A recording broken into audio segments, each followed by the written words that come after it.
ladies. Hello, lipo ladies. So, I am making this video because I wanted to go over my experience, my personal experience with Xiluet. I've had my extended tummy tuck with, I think, 2 or 4, I think it was 4 areas of lipo. I have healed up from that, recovered, and I have my liposuction of 12 areas, or lipo 360, coming up in a couple of weeks. Cannot wait. Get rid of this fucking chin. Get rid of all that, right? So, my experience with Xiluet. So, originally I was scheduled with Sonobello to do the EX sculpting with a mini tummy tuck, which apparently I would not have benefited from a mini tummy tuck like I would the full out extended. And I was gonna go with Sonobello because my research took me to my BMI was gonna be an issue with all these other not clinics, but plastic surgeons. In Mexico, they said, oh, you gotta be at a 29 or 32, and I'm like, bitch, if I could be a 29 BMI, I would not be talking to you. No, I'm good. Waist train, corset, bye. Which I'm sure that's not true for everybody. I mean, if you did the lap band and you're a 29 BMI, but you got skin hanging, whatever. Anyways, not my body, not my situation, but my body, my situation. If I could be a 29, I don't need them. Anyways, so that was that with Mexico. 8,000 and some change is what they quoted me, but had to be at that 29, which means I was gonna have to diet and exercise and wait for forever until I can get there. And then I saw Sonobello. They had their EX sculpt and they could do it at whatever BMI you was at. And I'm like, okay, I like this. I like this a lot. So checked it out. Price point was like gonna be $12,500 to do the EX, take some fat from back here and here and do these monsters. So I was gonna go that route. I gave them my $500. My date was February 12th, and that was gonna be that. But part of that was I was gonna pay $6,000 in cash, like down, and then finance the rest. But I was gonna have to use my husband's his credit, and he was like, "You want to do what?" No. He shut me down, y'all. He shut me down. I was gonna do it anyway. I know his social birthday. I could answer all them questions like I'm him, like I've been him my whole life. But I saw somebody post something about, oh, this doctor does your BMI if it's high, and he works on big girls, and I'm like, bitch, say less who this doctor is. Oh, Dr. Magic Mike, and I'm like, what? So I'm like looking at his Instagram pictures and whatnot. Looking at his Instagram pictures and whatnot, and I was like, okay, Magic Mike, take me, make me magic. Boom. That's magic sounds, y'all, in case you were confused. Anyways, I was like, okay, cool, that's who I'm gonna go with, Magic Mike. Called Xiluet. Magic Mike is booked till like August, and I'm like, that's not gonna work for me. I very much am an instant gratification person, so like if I can't get this done within the next couple weeks, we're not doing it, because I would just stick with and run that man's social security like I'm him. Am I confessing to a crime? No, I didn't do it. Okay, just checking.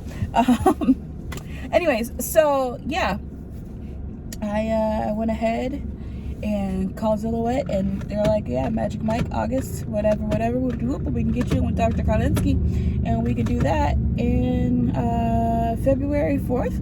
Yeah, that's the first date. And I was like, well, how much you trying to charge me? how much y'all gonna charge? And she said, da da da da, looking at your pictures and what you need an extended tummy tuck, and da da da da, and 4,500. Hold up.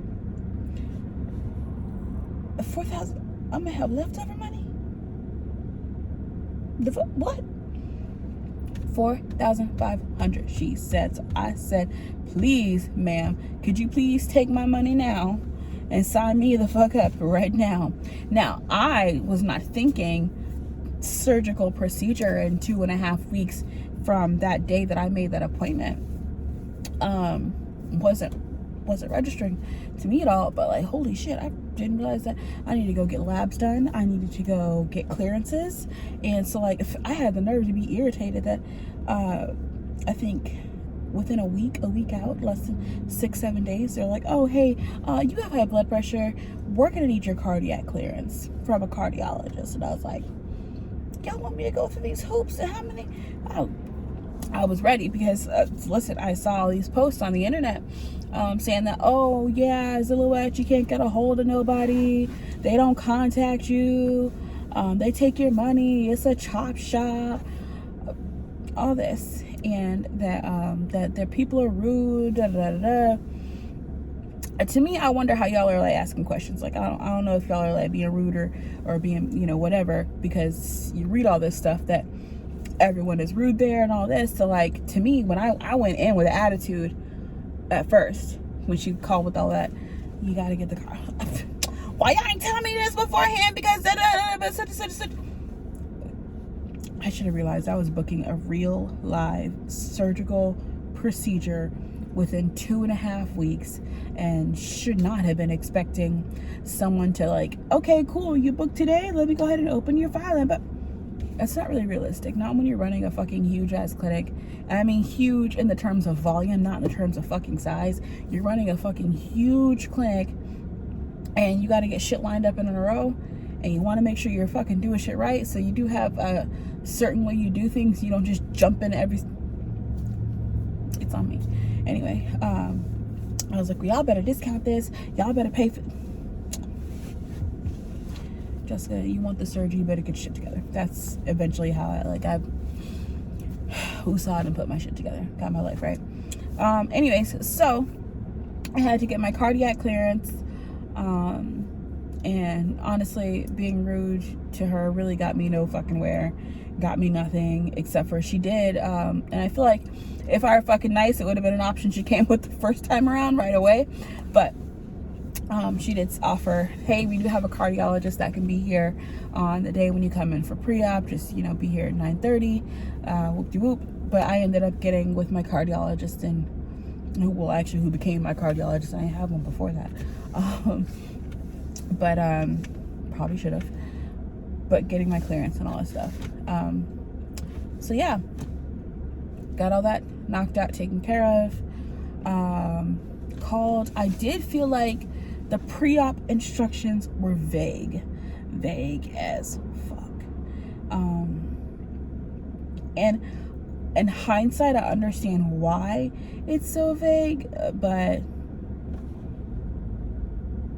they could have just said, hey, you're gonna be here for about 5 to 6 hours. I know it sounds ridiculous, but that's just how our process is. If they would have explained that like that, cool, I would have had no problems. I still didn't have any problems with it anyways, because I was expecting for it to be just a complete and total fucking shit show, based on what I've seen in comments and posts. I was expecting a shit show. Wasn't really that bad, to be honest. I knew I was gonna be there for a while. I knew that part. So my friend, she drove down there with me to Miami, and she went and got some food, brought me something. I was chilling, snacking, watching Netflix on my phone. Seriously, download some movies for pre-op and for the day of surgery. Just download a movie or two, a couple of your shows, whatever you're watching at the time. Keep you busy, keep you entertained, keep your mind off shit. But that's what I did. So got there to pre-op, had my little snacky snack, wait on them to call me back.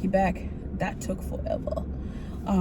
Because there's a bunch of girls, as far as like patients. There's a bunch of us, maybe 2 or 3 of them. And out of those 2 or 3, maybe one of them or 2 of them is actually like actively working on vials with people. And I don't know what the fuck everybody else is doing. I'm sure they got something going on. It's not my world. I don't know it. I don't understand it. But yeah, pre-op, food, snacky snack, waiting to go, backy back.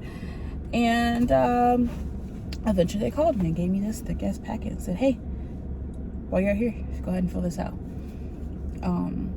So I'm assuming that after I checked in, because you do have to check in on the computer door, after I checked in, they got my name, they started putting this packet together, and then after they got the packet together, then they came in. Like, to me, just have packets ready. I don't know. Maybe they do. Maybe they were just slow. I don't know. There's definitely room for improvement to improve their efficiency, but whatever. I'm being a part of their process so I could save thousands of dollars, because there's one surgeon in Orlando to do my whole body, to get me flat stomach, to get me titties, and then they wanted, I think, 18, 20,000 some odd dollars. I'm down here with 4,500 and fixing it. I'll wait. It's cool. I'll wait. Because you definitely get what you pay for, in the sense of, if you want someone to like, hi, welcome. We're gonna pay attention to only you. So glad you're here. That's gonna cost you some money. That's that kind of a service, costs you money. Me, I'd rather be patient, save money. I'm good with it. Save money, live better Walmart. So yeah, pre-op took forever. Got the little paper packet to them. Filled everything out. They took me to the back, took some photos. I had to get naked. It's not exciting, not when it was what it was. So yeah, took photos. They did an EKG on me because of my high blood pressure, and because my EKG from the cardiologist said it was abnormal. But I was stressed the fuck out, and like, part of me stressing was because I was reading too much shit. I over-researched it to the point where, like, I'm at the my appointment with Dr. K. Not appointment, I shouldn't say. It was just before my surgery, and she said, "Oh yeah, you're in the industry though, you know." And I'm like, "I'm not though. I'm not. I just know too much because I've been reading too much." So yeah, I did the same thing when I was pregnant. I'm 6 kids deep now, but my first one, oh my, they thought I was a nurse. My doctor's like, asked me which facility do I work at, and I was like, what? Because I researched this shit out of everything. Anyways, which I advise to everybody to, like, use that search bar in every single group that you're in, because I know this is not the only surgery group that you're in. If it is, I'm sure you're about to add a whole bunch more, but hit that search bar, and whatever you think you want to type and ask your coordinator, or you want to ask anybody, you want to ask Google, type it in, because I bet you're going to find some personal experiences that that other people have been through on whatever it is you're looking for. So anyways, I got all marked up. Let's fast forward to surgery day. Got marked up, ready to go. Dr. K talked to me, looked over my file. But my blood pressure, I literally almost died. In the sense that my blood pressure was 220 something over 115. Because I was just stressed the fuck out. Thinking, oh my God, I'm gonna die. What if I never wake up? Oh my God. It kind of calmed me the fuck down when Dr. K's like, listen, I've never lost a patient, and I don't plan on you being it. So I'm gonna need you to come back when your blood pressure is together. And I was like, fuck, I don't have time for that. But they just scheduled me a couple days later. And 2 days later, in fact. Not 2 days. I guess you'd say 1 day, because I went, that was the Thursday, skipped Friday, had it done on Saturday. So instead of the 4th, had it done on the 6th. So she's like, yeah, you're not dying on my watch. I'm not losing my whole career because your shit ain't together. So yeah, I stressed the fuck out. Had to take my blood pressure medicine. I read, because by the way guys, on your portal, there's all sorts of instructions and really good information there for all of the different types of surgeries. So, but because I read all of that, it said you shouldn't and cannot take my blood pressure medicine is lisinopril. It said don't take that shit the day of surgery. So I didn't take it. My blood pressure was sky high. They said you're the kind of person that needs to take it. And I was like, okay, got you, ma'am. Okay, sorry. So yeah.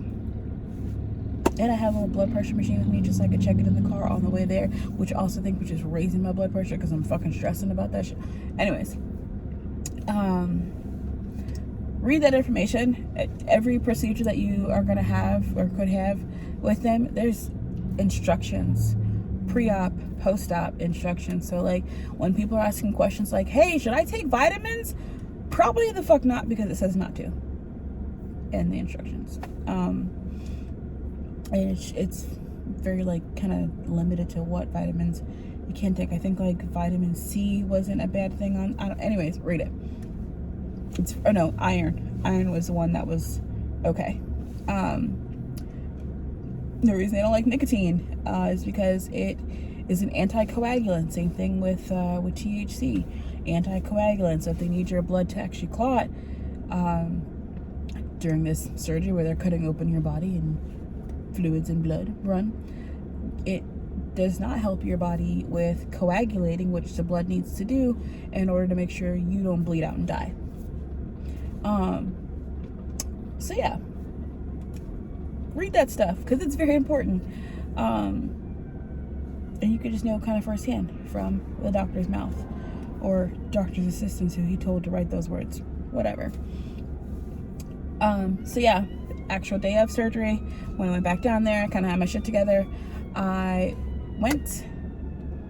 got there to the office, got undressed, put on my little blue garments and shit, the little compression socks they give you. Excuse me, we're recording a video here. No, I'm just kidding. And I had to go pee in a little cup.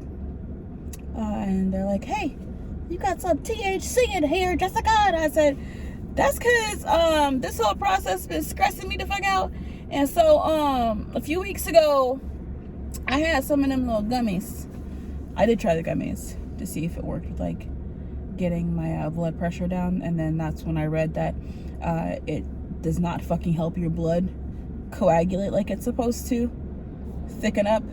Yeah, and I was like, never mind, I want to survive. So anywho, but yeah, they're like, okay, you got a little bit of THC in here, blood pressure, it was still high, but it wasn't fucking 200s. And he said 183 over 98, I can work with that.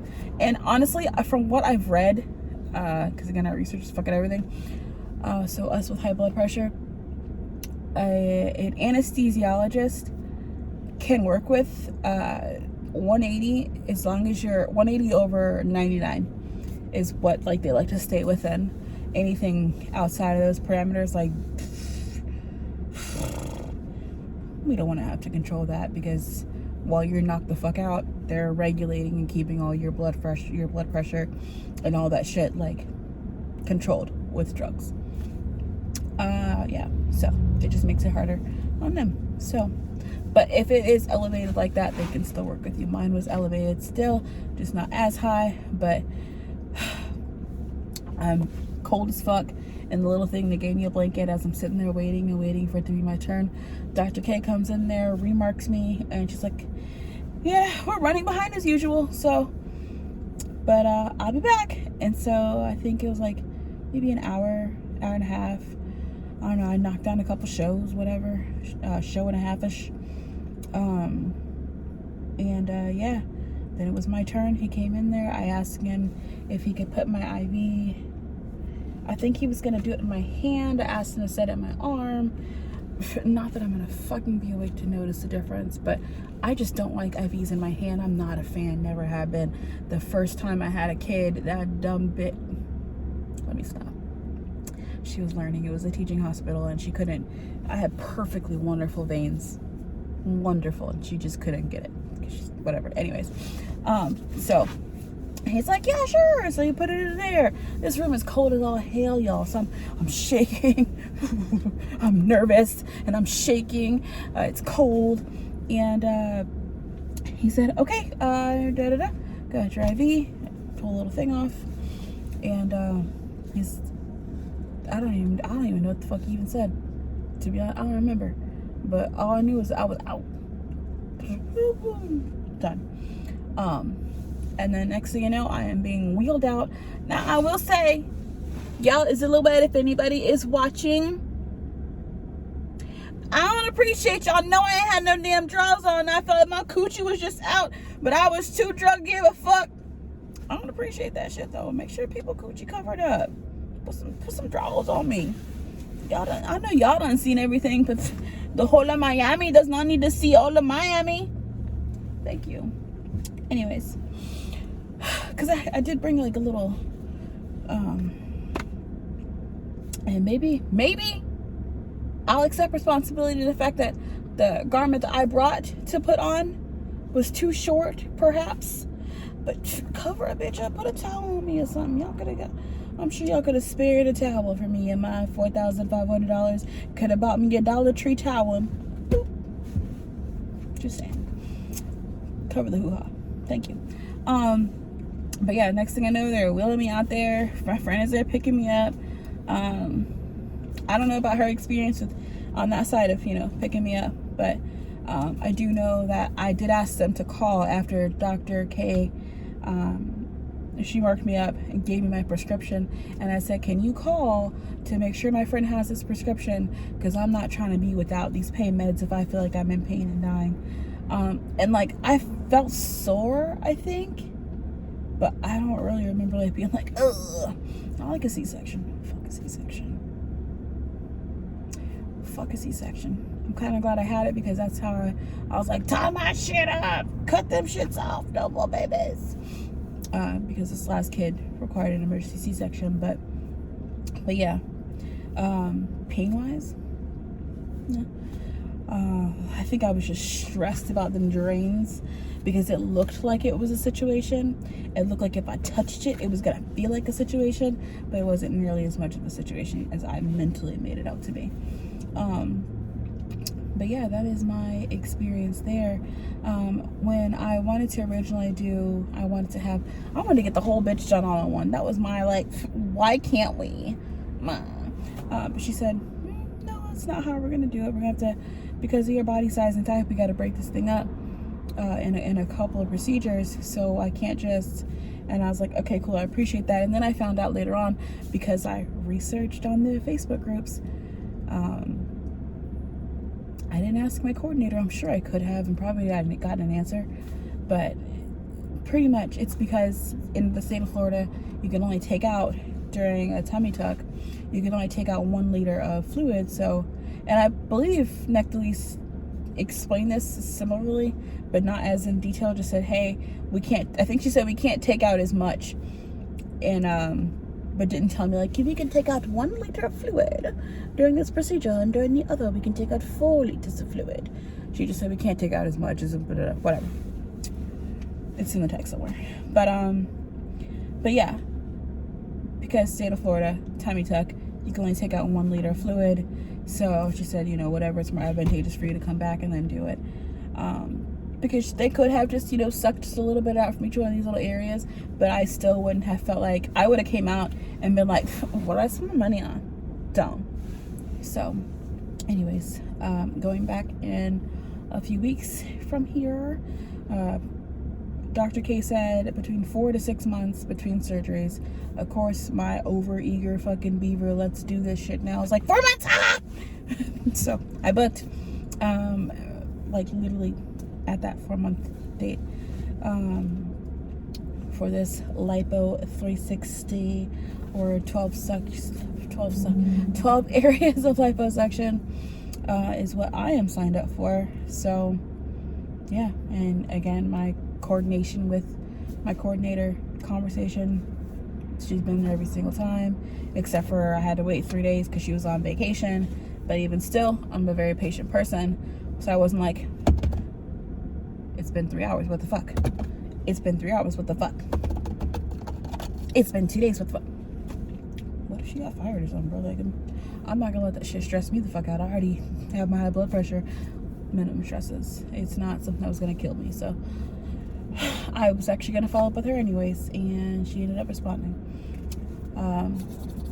There's also a chat feature in the portal when they set you up, that you can ask questions in your portal and send them messages that way, and they'll reach back out to you. From what I hear, I've always just done text, and she's always been great that way.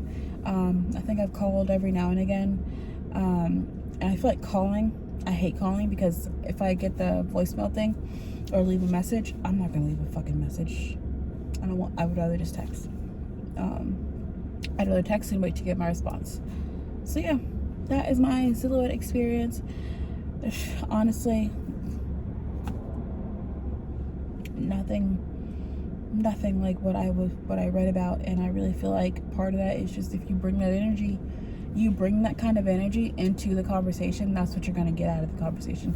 If that's what you're looking for, is that kind of energy, then that's what you're going to find. So yeah, that's that. I will let y'all know how round 2 goes. Goodbye.